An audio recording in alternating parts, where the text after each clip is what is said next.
She reclined her seat. A flight attendant asked her to stop. She refused.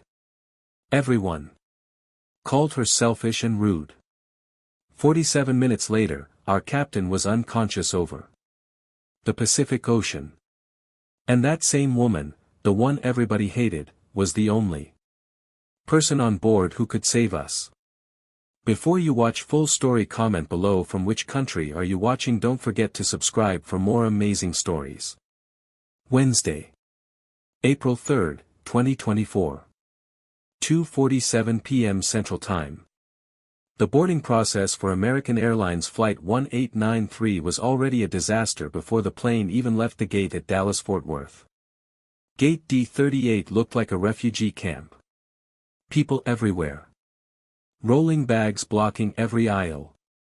A family of 6 arguing in 3 different languages about who was sitting where. A man in a cowboy hat taking up 2 seats with his carry-on while elderly passengers stood searching for space. The overhead bins were already full, and half the plane hadn't boarded yet. This was the reality of modern air travel, a 14-hour endurance test from Dallas to Tokyo Narita, and it hadn't even started yet. You were in seat 23B. Middle seat. Economy class. Not by choice. Your company had booked this flight 3 days ago when last-minute business required your presence in Tokyo. Business class was sold out. First class was laughably expensive even on the company card. So here you were, sandwiched in the middle of row 23 on a Boeing 777-300ER carrying 300 passengers across the Pacific Ocean. To your left, in seat 23A, was a businessman in his 50s. He had fallen asleep approximately 4 minutes after the plane reached cruising altitude, which would have been impressive if not for the fact that he was snoring like a broken engine and his left elbow had colonized your armrest territory completely. He smelled faintly of whiskey and pine-scented cologne. His name, based on the business card that had fallen from his jacket pocket, was Robert Chin. Management consultant. He did not manage anything on this flight except to maximize your discomfort.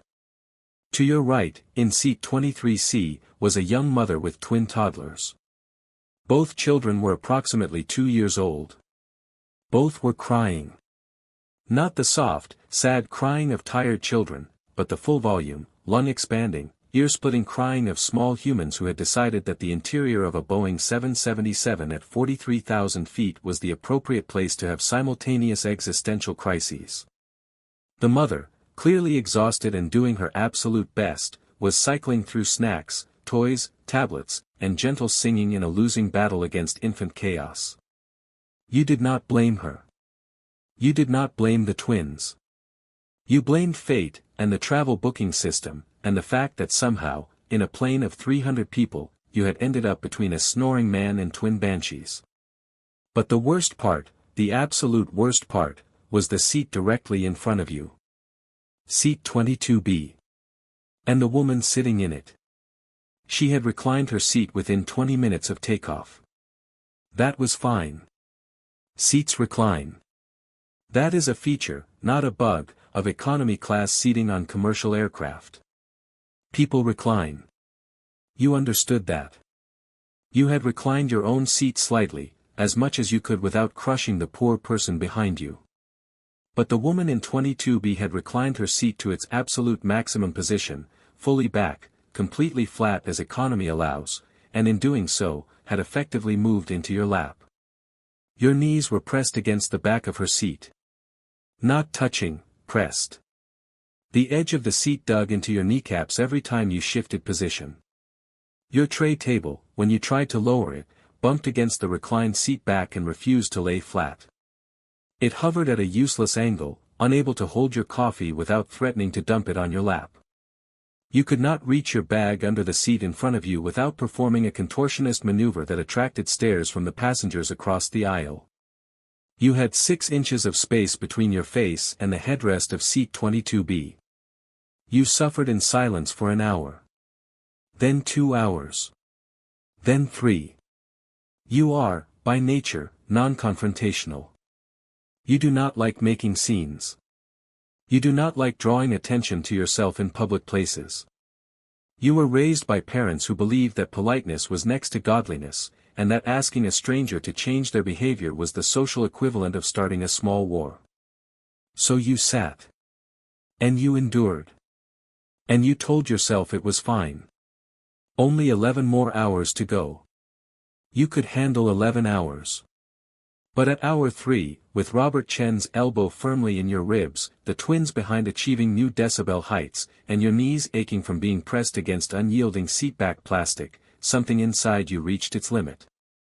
It was a small limit, but it was a limit nonetheless. You leaned forward. You tapped the seat gently, one soft knock of your knuckle against the reclined headrest. You said, in your most polite, most apologetic, most carefully non-confrontational voice, "Excuse me. I'm so sorry to bother you. I really am. But would you mind putting your seat up just a little bit? Even an inch or two would help. It's really quite tight back here, and my knees are." You never finished the sentence. The woman in seat 22B did not turn around. She did not look back. She did not acknowledge your existence as a fellow human being sharing a pressurized metal tube at 43,000 feet. Instead, in a move so perfectly, infuriatingly deliberate that it seemed choreographed, she reached up to the side of her seat, found the recline button, and pushed. Her seat moved back another fraction of an inch. Not much.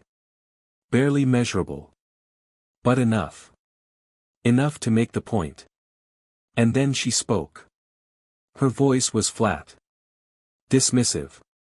Entirely without warmth. "I paid for this seat. I have every right to recline it. Deal with it." That was all she said. Then silence. The seat stayed fully reclined. She did not look back. You never saw her face. In the seat 23B, you felt something hot and ugly rise in your chest. Not quite rage, you were too polite for rage, but a simmering, self-righteous fury that felt entirely justified. You mentally composed the Reddit post. You revised it 3 times in your head. You imagined the comments. You imagined the upvotes. You imagined the satisfying chorus of strangers on the internet validating your outrage over this inconsiderate, entitled, selfish woman who represented everything wrong with modern air travel and indeed with human civilization as a whole. You hated her. You genuinely, thoroughly hated this stranger whose face you had never even seen. You hated the back of her headrest. You hated the particular shade of gray of the airline seat fabric. You spent 47 minutes, you counted, because time moves strangely when you are quietly furious, fantasizing about karmic revenge. About this woman somehow, someway getting exactly what she deserved from an indifferent universe. You had absolutely no idea who she was. You had absolutely no idea what she was dealing with. And in exactly 47 minutes, she was going to save your life. The woman in seat 22B was Commander Rachel Torres, United States Navy, currently on a form of classified leave that her own family only partially understood. She was 36 years old. She had brown eyes that could cut glass when she was focused. She had hands that were steady as stone when she needed them to be, hands that had, over the course of nearly 3,000 flight hours, guided a $50 million EA-18G Growler electronic warfare aircraft through combat conditions that most people could not imagine in their worst nightmares. Her call sign was Jammer. She had earned it for her specialty in electronic countermeasures, the art of blinding enemy radar, jamming communications, disrupting weapons guidance systems. Other pilots called her aggressive. Uncompromising. They said she flew like she was personally angry at the sky. They said this with respect. They said it with a slight edge of fear. Because pilots who flew like Jammer Torres was born to fly were the ones you wanted on your wing in a bad situation, and were also the ones who occasionally scared you in a good situation. She had 2,890 flight hours.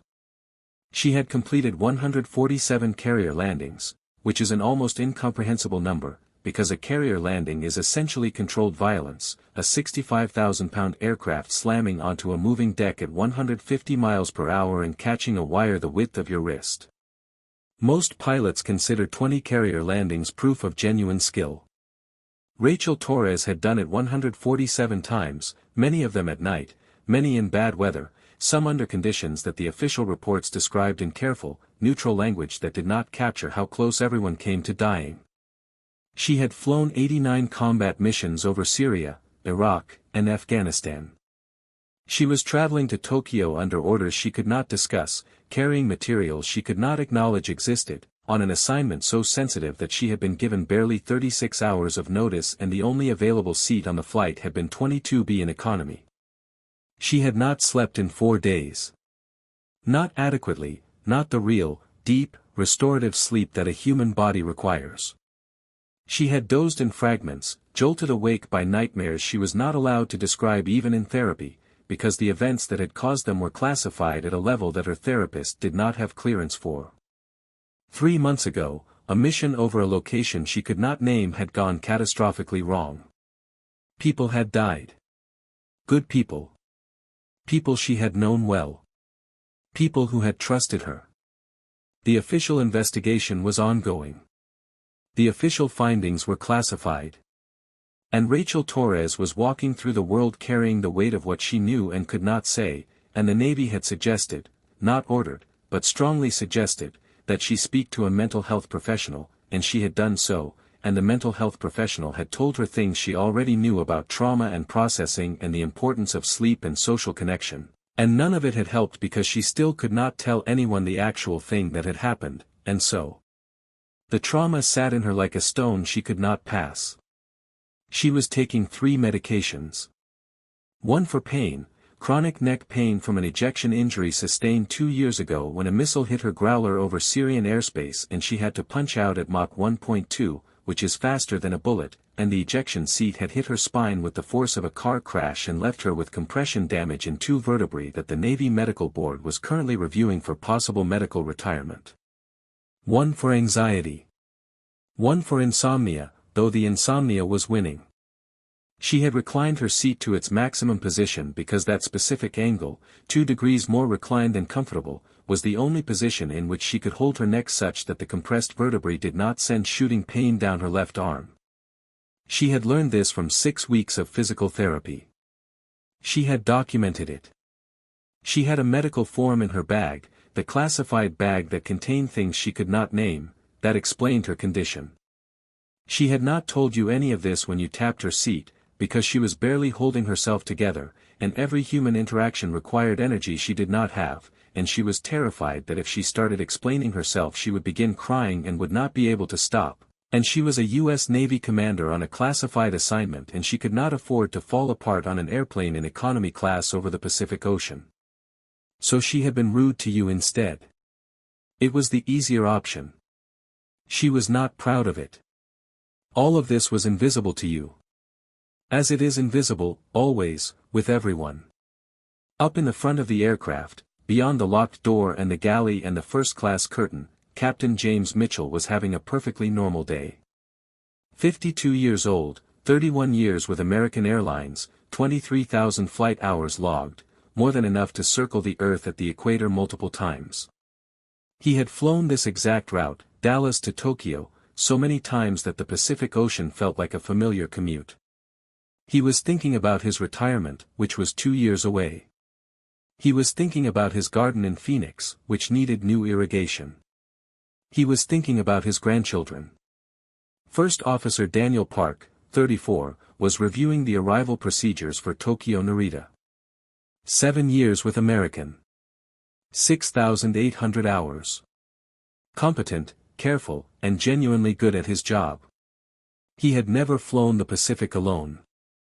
He had never expected to.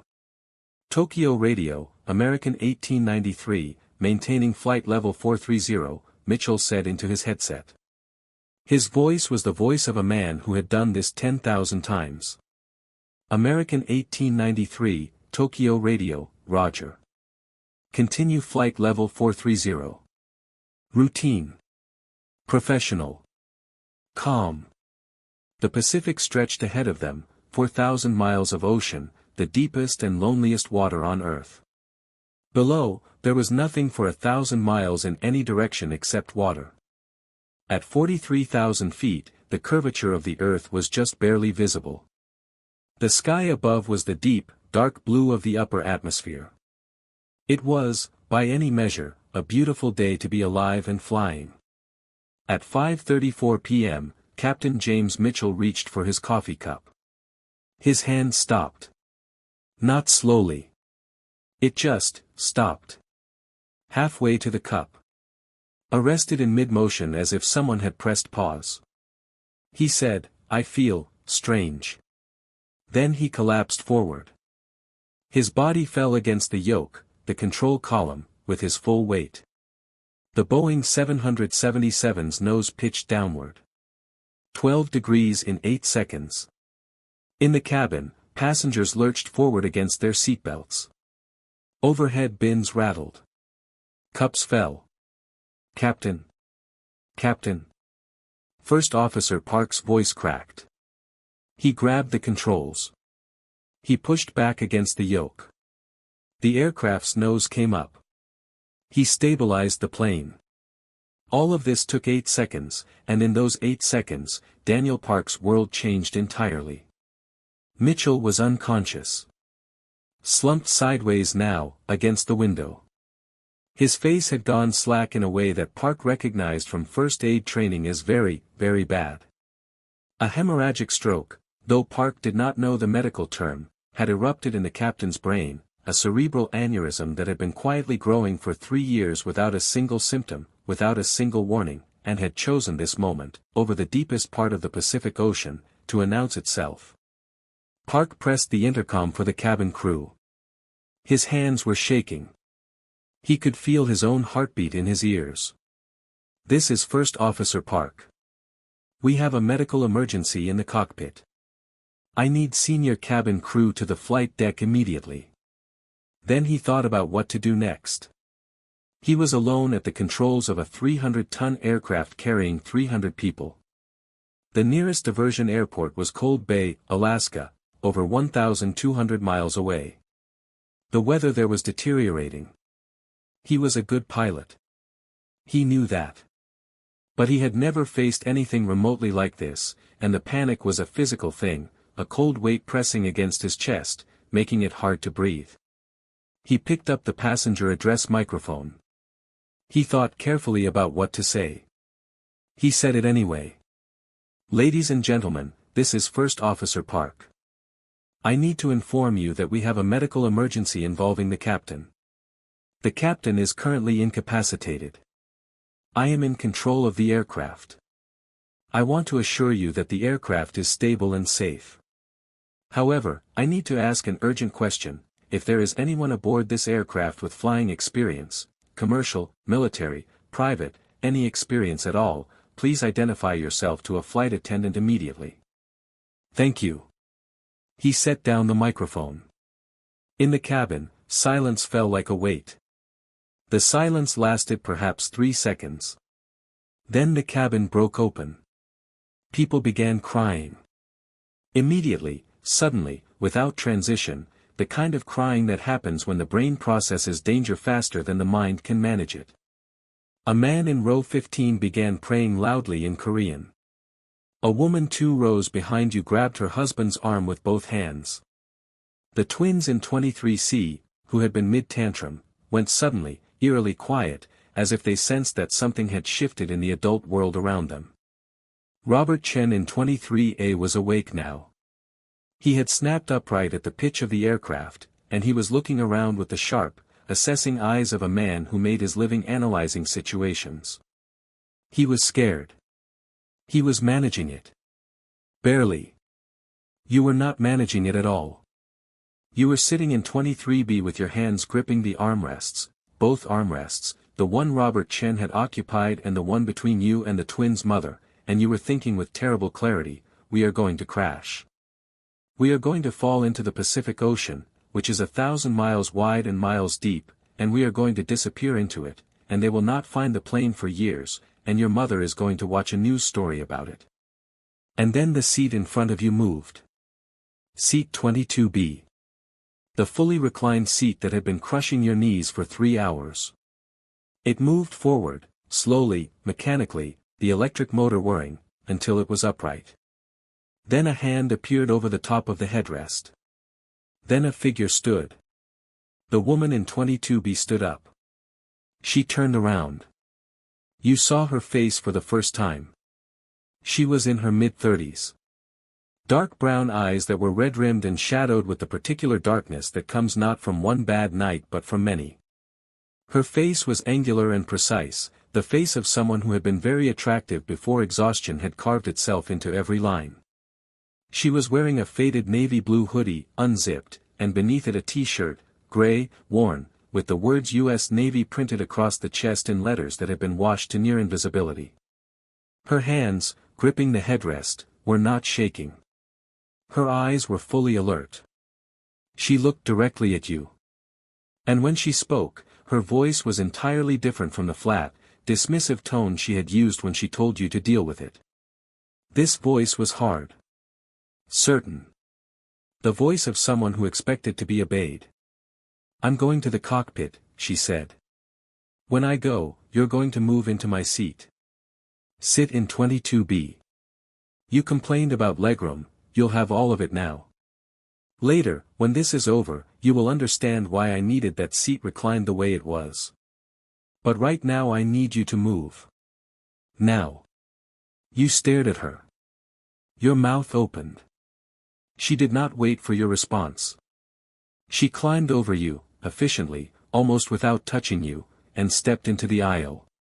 She moved toward the front of the aircraft with the kind of purposeful, ground-eating stride that belongs to people who are accustomed to moving through hostile environments without hesitation. Passengers pressed back against their seats to let her through. Something about her made people get out of the way. You moved into seat 22B.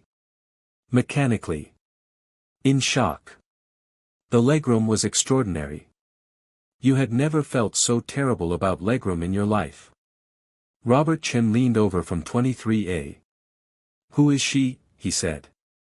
I don't know, you said. I think she might be Navy. She's going to the cockpit. He looked toward the front of the aircraft. He nodded slowly. Then we might actually survive this.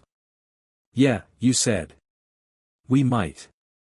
Senior Flight Attendant Maria Santos had been with American Airlines for 19 years. She had seen a lot. A passenger cardiac arrest over the Atlantic. A small fire in the galley on a flight to Sao Paulo. A passenger who turned out to be on a federal watch list somewhere over Kansas. She had a calm, competent manner that most people found reassuring, and she was not easily flustered. The woman from 22B flustered her slightly. Ma'am, I need you to return to your seat immediately, Maria said, positioning herself between this passenger and the cockpit door. I'm Commander Rachel Torres, United States Navy, the woman said. She did not raise her voice. She did not need to. I fly EA-18G Growler electronic warfare aircraft. I have 2,890 flight hours including 147 carrier landings. I have flown high-performance aircraft with glass cockpit systems similar to the 777. Your first officer is alone up there, and I can help him fly this aircraft and land it safely. You need to let me in. Now. Maria looked at her for exactly 2 seconds. She had protocols. She had training. The training said verify credentials. The training said consult the purser. The training said there were procedures. She opened the cockpit door. Sometimes experience overrides procedure. Sometimes you look at a person and you understand, in the part of you that is older than training, that they are exactly what they say they are. Rachel stepped into the cockpit.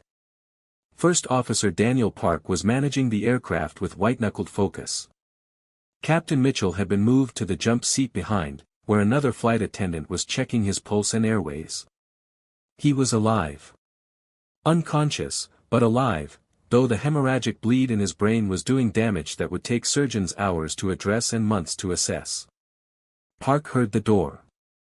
He glanced back. He saw the woman. First Officer Park. Rachel's voice was calm and level. My name is Commander Rachel Torres. I'm United States Navy, EA-18G pilot, 2,890 hours.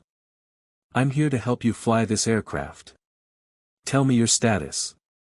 Park took a breath. He almost laughed, not from humor, but from the particular, desperate relief of a man drowning who sees a hand reaching down toward him. You're really Navy?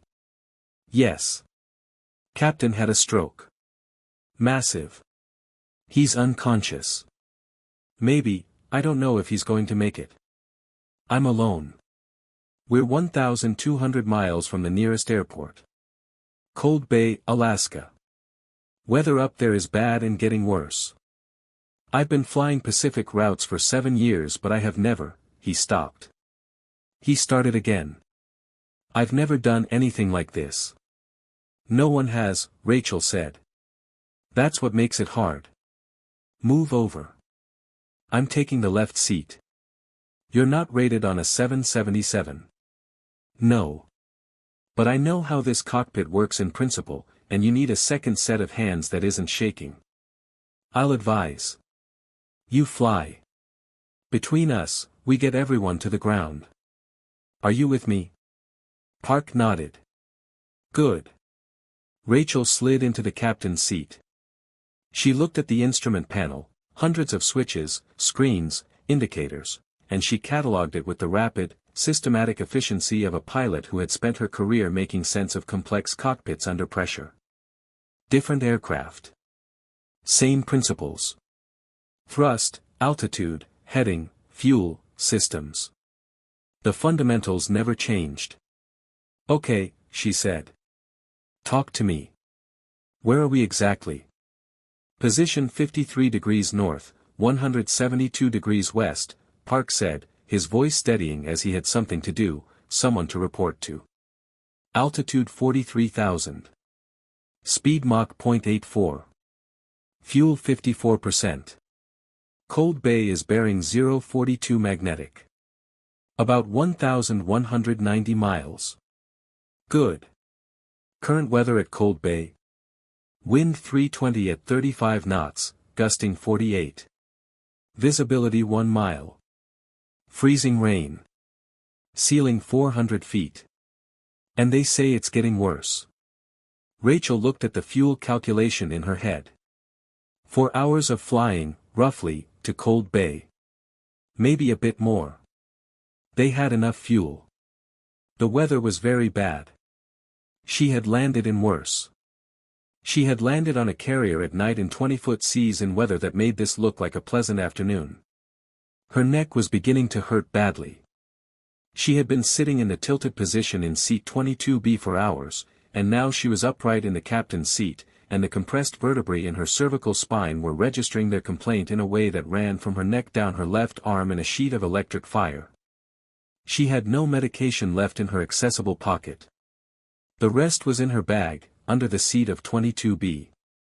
She breathed through it. All right, she said. Here's what we're going to do. We're going to fly this aircraft to Cold Bay. Together. You're going to be pilot flying, that means the controls are yours, you make the inputs. I'm going to monitor systems, run checklists, manage communications, and talk you through every step of the approach and landing. You are a good pilot, Park. You know this aircraft better than I do. I know weather flying and instrument approaches and how to stay focused when everything is going wrong at once. Together we have everything we need. Are you ready to fly? Yes, Park said. And then, with more certainty, yes. I'm ready.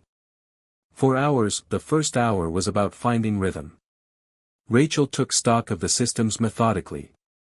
She asked Park about the aircraft's condition, its quirks, anything that wasn't behaving perfectly.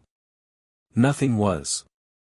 The 777 was performing exactly as designed, stable, efficient, reliable. Boeing built excellent aircraft. This was good news. The aircraft was not the problem. The weather at their destination was the problem, and the fact that Park had never landed solo in anything approaching these conditions, and the fact that Rachel's left arm was hurting in a way she was monitoring carefully to make sure it was muscular and spinal and not cardiac. She radioed the situation to Anchorage Center, the air traffic control authority for this region. The controller's voice, when they understood what they were dealing with, shifted to the particular calm professionalism of someone who has trained for emergencies and is now executing that training. American 1893, Anchorage Center. Copy your emergency. You're cleared direct Cold Bay. Emergency services are being notified. Cold Bay is standing by. Wind is currently 320 at 40 gusting 53. We will keep you updated. Thank you, Anchorage, Rachel said. We'll be with you for the next 4 hours. Please have the weather updates every 30 minutes. In the cabin, Maria had made a second announcement, calmer this time. A pilot was assisting First Officer Park, the aircraft was stable, they were diverting to Cold Bay, Alaska, as a precaution, estimated landing in approximately 4 hours, passengers should remain seated with seatbelts fastened. The cabin did not entirely calm down. But it settled into a collective, anxious endurance. People held hands. People prayed. People who had been strangers an hour ago were now talking to each other in the particular intimate way that comes from shared crisis. The businessman, Robert Chin, had stopped performing his consultant's emotional detachment and was speaking quietly to you about his daughter in Seattle, whom he needed to call when this was over. You sat in seat 22B and watched the cockpit door and thought about the woman behind it. You thought about her face, the exhaustion, the red-rimmed eyes, the faded navy t-shirt. You thought about the voice she had used when she told you to move, and how entirely different it was from the voice she had used when she told you to deal with it. You thought about the 2 inches of seat recline that had seemed so important 3 hours ago. You felt the particular sick shame of someone who has discovered, too late, that their judgment was catastrophically wrong. The second hour brought worse news from the weather. American 1893, Anchorage Center. Cold Bay update. Wind is now 320 at 44 gusting 58. Visibility dropping, currently half a mile in freezing rain. Ceiling 300 feet. Temperature -3 Celsius. The trend is not improving. Copy that, Anchorage. Thank you, Rachel said. She turned to Park. You heard. Half a mile visibility. 300-foot ceiling. Those are Cat 2 conditions. Yes. In 40-knot crosswinds. Yes. I've never. I know, Rachel said. I have. Different aircraft, but the physics are the same. I'm going to tell you something true, Park. Carrier landings in bad weather are harder than what we're going to do today. On a carrier, the runway is moving. It's pitching and rolling in the swell. You can't go around if you miss the wire, there's not enough deck. The tolerances are inches, not feet. A runway in Alaska, even in these conditions, is a quarter mile of solid, stationary concrete. I will take these odds every time over what I've done before. Park almost smiled. You're trying to make me feel better. I'm trying to make you accurate, Rachel said. There's a difference. Feel better later. Be accurate now. During the third hour, the flashback hit her. She was looking at the altimeter and suddenly she was not in the cockpit of a 777 over Alaska. She was in the cockpit of her growler over the unnameable location, and the warning lights were screaming, and she was making a decision she would spend the rest of her life carrying, and there were voices on the radio that she would hear in her sleep for years, and then the flash of something she could not describe. She blinked. The 777 cockpit came back. The instruments. Park's profile as he monitored the autopilot. The hum of the engines. Commander. Park had noticed. You okay? Fine, she said. Tired. Stay on course. I'm here. She was not fine. But she was here. And being here was what mattered. Her neck was a landscape of pain now. Every movement sent signals she was learning to route around, the way a city routes traffic around a blocked road. She breathed steadily. She kept her voice level. She monitored the systems and updated Park and answered the radio and did not let one single thing she was feeling into her voice or her hands or her face. This was something she had learned over years and 89 combat missions: the body does not stop sending its signals. Fear does not go away. Pain does not stop. You do not transcend these things. You simply learn to work alongside them, to carry them while you do what you need to do, to let them be present without letting them be in charge. The fourth hour was for preparation. 50 miles, Rachel said. Time to brief the approach. Walk me through it. Step by step. The runway at Cold Bay is 14/32, runway 14 is our approach, heading 140 degrees. The wind is from 320. That gives us a direct right crosswind of roughly 40 knots. This is significant. Here is what you are going to do: you are going to fly the approach with the nose crabbed into the wind, nose pointed to the left of the runway, maybe 15 to 20 degrees. This means the aircraft is tracking toward the runway even though the nose isn't pointing at it. The wind is pushing you right, you're pointing left, these two things cancel out. With me? With you. At about 50 feet, I will call it, you are going to apply right rudder to align the nose with the runway centerline. The main gear touches, and then you straighten out. This is called a crab and kick technique. The 777 can handle significant crosswind on landing. You have the aircraft authority to do this. The key thing is trusting the approach even when the nose isn't pointed where you're going. It will feel wrong. It is correct. Trust your instruments and trust my calls. What if If you need to go around, call it and we go around. Cold Bay has enough runway. We have enough fuel for 2 approaches. But you're not going to need the second one. How do you know? Because I'm going to be in this seat next to you the whole way down, Rachel said. And I have never let an aircraft I was responsible for hit the ground wrong. I'm not starting today. The landing, Cold Bay Tower, American 1893, 15 miles on the localizer, ILS approach runway 14. American 1893, Cold Bay Tower. You are cleared ILS approach runway 14. Current conditions: wind 320 at 42 gusting 57 knots. Visibility half mile in freezing rain. RVR is 2,400. Runway condition: braking action reported as poor. Emergency equipment is standing by. You are not, repeat not, in radar contact, confirm when runway in sight. Cleared ILS 14, American 1893, Rachel said. She looked at Park. All of that was manageable information. Poor braking action means use more runway and more reversers. We have runway to use. Gear down on my call. Ready. The approach unfolded in a sequence of calls: altitude, airspeed, instrument crosschecks, a litany that had been refined by decades of aviation procedure into the most efficient language possible for keeping aircraft alive.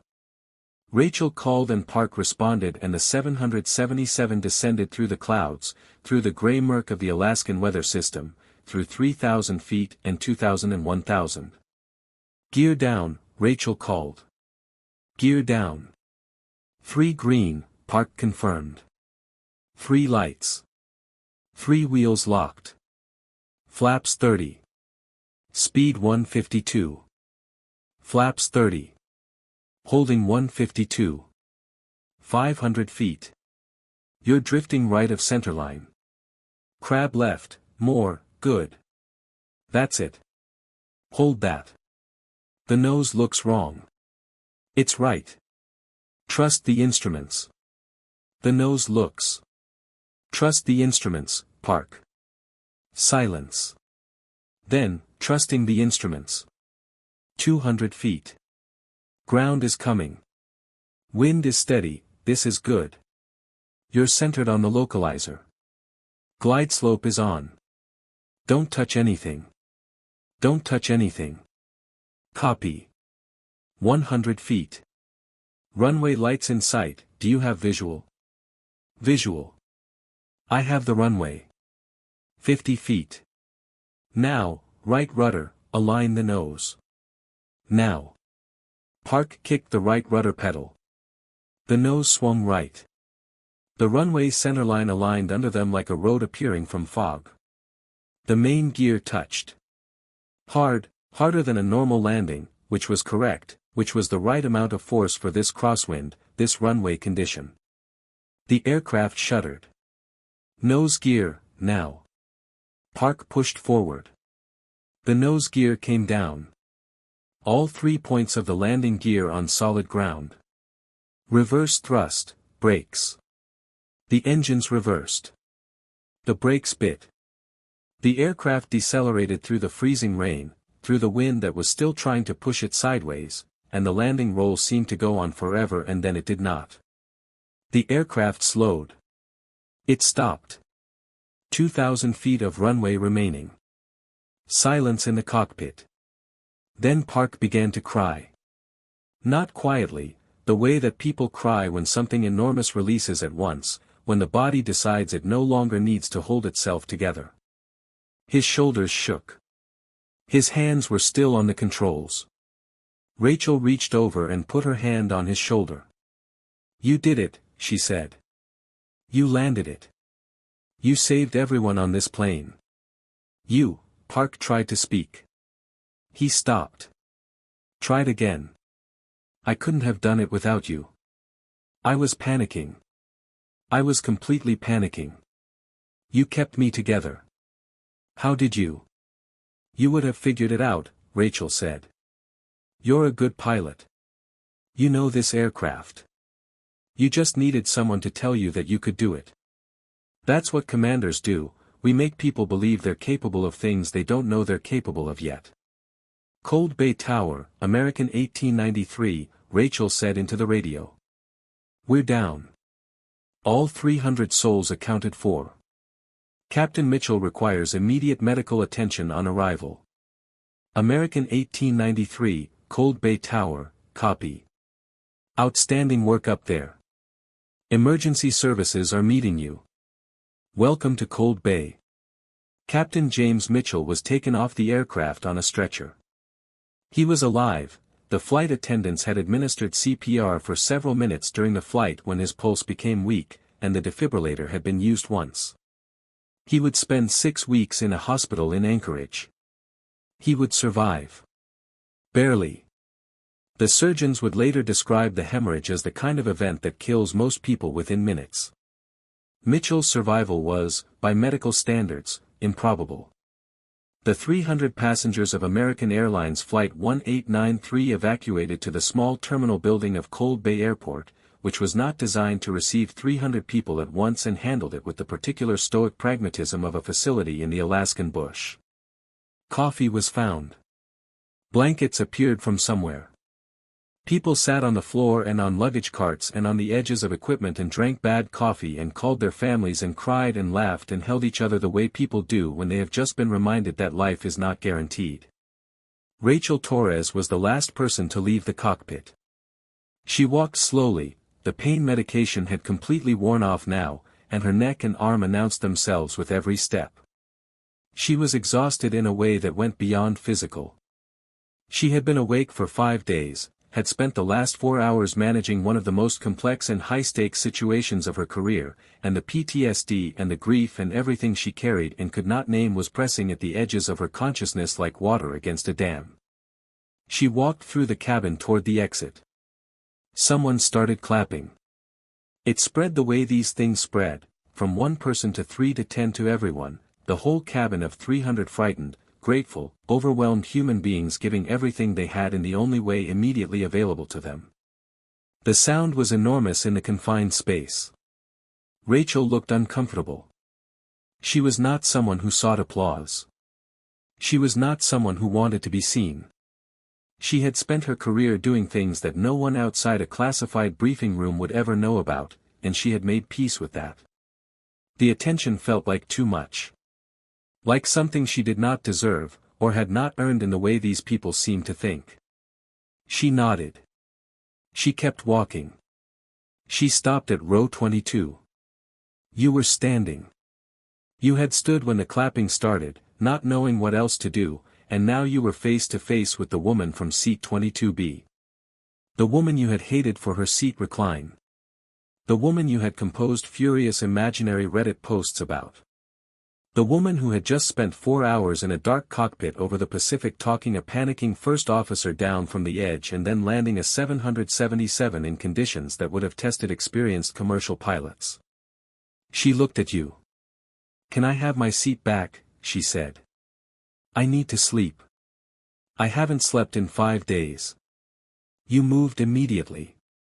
You stepped into the aisle without hesitation. "I'm sorry," you said. The words came out wrong, too small for what you meant. "I'm so sorry. I didn't know. I judged you. I thought you were being selfish and entitled, and I had no idea what you were dealing with, or who you were, or why you needed."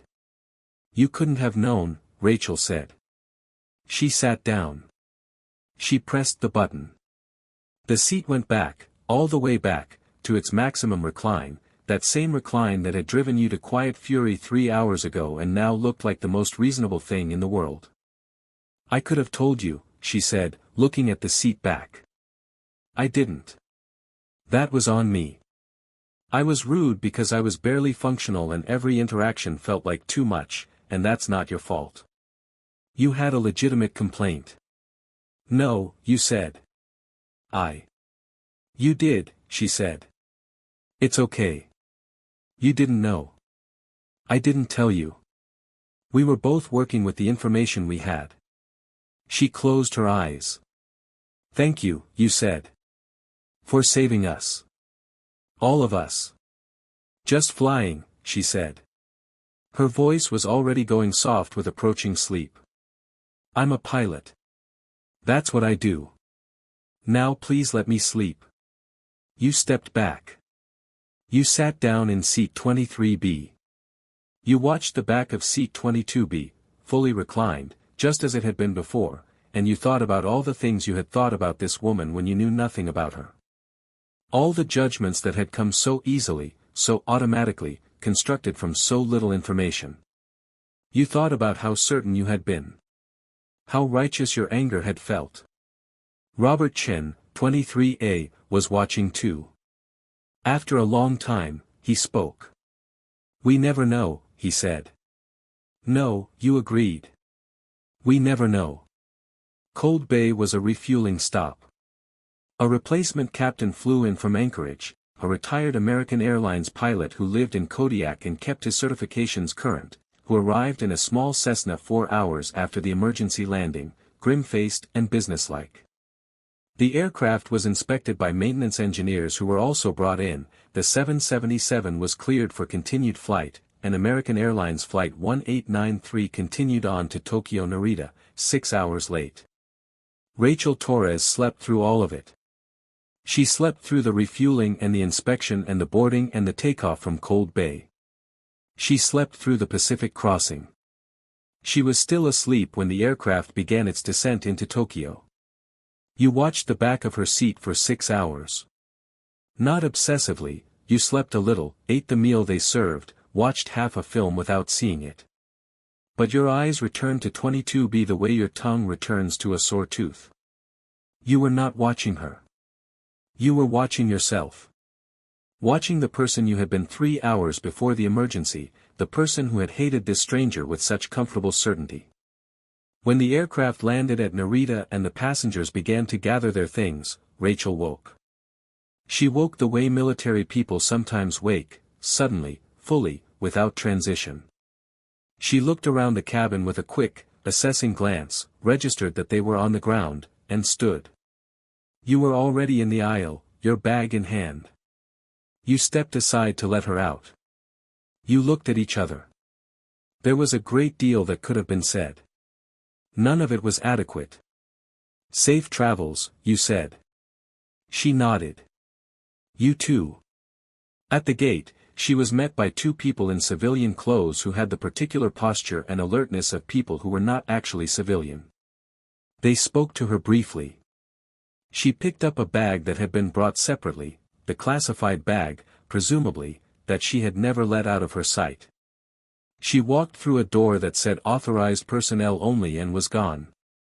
You never saw her again. 3 days later, back home, you wrote about it. Not the Reddit post you had composed in your head at hour 3 of the flight, the one about entitled passengers and the death of basic human courtesy. You wrote something different. You wrote about the woman in seat 22B. About what you had thought of her and what she had turned out to be. About the gap between those two things, and how wide that gap was, and how easily you had lived inside the wrong picture of her. You wrote, I judged a stranger based on 2 inches of seat recline.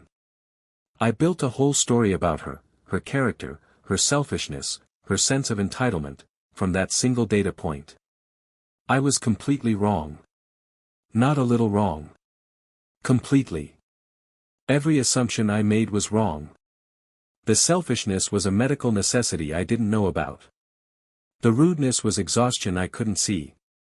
The entitlement was a woman barely holding herself together in circumstances I couldn't imagine. You wrote, she was carrying things I couldn't see. She was in pain I didn't know about. She was on a mission she couldn't describe. She had been through things that entitled her, if that word means anything, to every inch of recline on every aircraft she ever flies for the rest of her life, and she would never ask for that, and she would never say so, and the world would never know unless something extraordinary happened to reveal it. You wrote, something extraordinary happened. You wrote, before, excuse me, your seat is reclined. After, ma'am, you just saved 300 lives. I never want to forget the distance between those 2 sentences. I never want to forget how small my concern was and how invisible her burden was and how quickly, completely, and without any drama or announcement, she put down her exhaustion and her pain and her trauma and walked to the cockpit and brought us home. You wrote, I will never judge a reclined seat again. Not because the discomfort isn't real, it is real, and asking politely is always reasonable, but because I will never again assume I know what's on the other side of a stranger's behavior. The story I build about the person in front of me is almost always incomplete. Sometimes it's completely wrong. The person who is rude to you might be suffering in ways you cannot see. The person who seems selfish might be managing a pain you will never experience. And occasionally, rarely, once in however many flights it takes for the universe to arrange these things, the person who annoyed you is the only reason you are alive.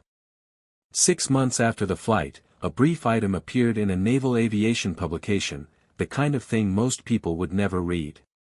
It described the Navy's decision to return a named aviator to active flight status following a period of medical and psychological evaluation. The aviator was described as having demonstrated exceptional performance under pressure during a recent incident. The aviator's call sign was given. Jammer. You hoped she was sleeping better. You hoped the nightmares had eased. You hoped that somewhere over whatever ocean she was flying over, in whatever cockpit she had finally been cleared to return to, she was doing the thing she was born to do, Mach .84 and climbing, the sky above and the instrument steady and her hands as certain as they had ever been. You never knew her. You never will. But you owe her everything. She is sitting, somewhere right now, in a seat that is fully reclined. Let her have it.